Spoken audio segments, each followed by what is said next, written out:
There are 5 things required to take a patient's blood pressure: you, the patient, a stethoscope, a sphygmomanometer, and the right size cuff. So let's get started. First, you. Whether you get a high, low, or normal reading, remember you are the expert and need to be calm and reassuring. Next, the patient. It's important for the patient to be relaxed, resting for 5 minutes or so and sitting comfortably in a chair with the back supported and their feet flat on the floor, with their arm relaxed and preferably at about the level of their heart on a table. It is best not to have any clothing covering the arm or at least the elbow where you will be listening for their blood pressure. Now, the equipment. First, the stethoscope. It should fit your ears comfortably and the earpieces should point to your nose. Some stethoscopes have both a bell and a diaphragm opening. The bell does allow you to better hear the low-pitched sounds, but if your stethoscope only has a diaphragm, that will work just fine.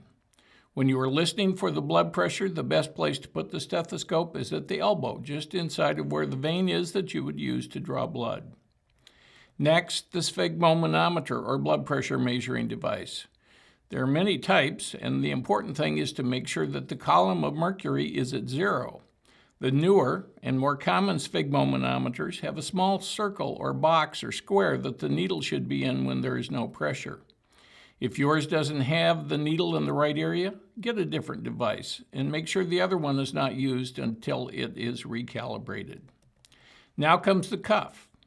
The wrong size cuff, put on wrong, and then not inflated or deflated correctly can make a big difference in the blood pressure numbers you get.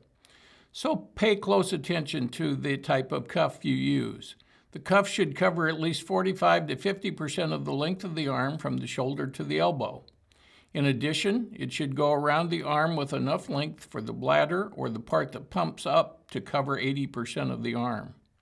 It should be centered over the artery on the inside front of the arm. You can often feel for the brachial artery to know where that point is. The cuff should wrap around the arm comfortably. If in doubt, use a larger size cuff. Tighten the valve and pump up the cuff to a level that's about 20 to 30 points higher than the patient's usual reading. If that's not high enough, go ahead and finish checking and then redo with a higher number the next time. Pump up rapidly and encourage the patient to keep their arm relaxed. Then lower the pressure slowly, listening for the first sound of the pulse, the systolic number, and the last beat you hear, the diastolic number. Going down too fast can cause you to miss those numbers, especially if the patient's pulse is slow. If you have to recheck the number, make sure the cuff is completely deflated, waiting at least a minute before pumping it up again. 1 or 2 words of caution. The modern electronic equipment is designed to help you. Sometimes, however, the cuff pumps up too high and really squeezes the patient's arm. If the patient tightens up his or her arm, the results will be higher. Also, you still need to make sure the cuff is the right size. They also need to be calibrated. In general, blood pressure cuffs that use the wrists are not accurate and should be avoided.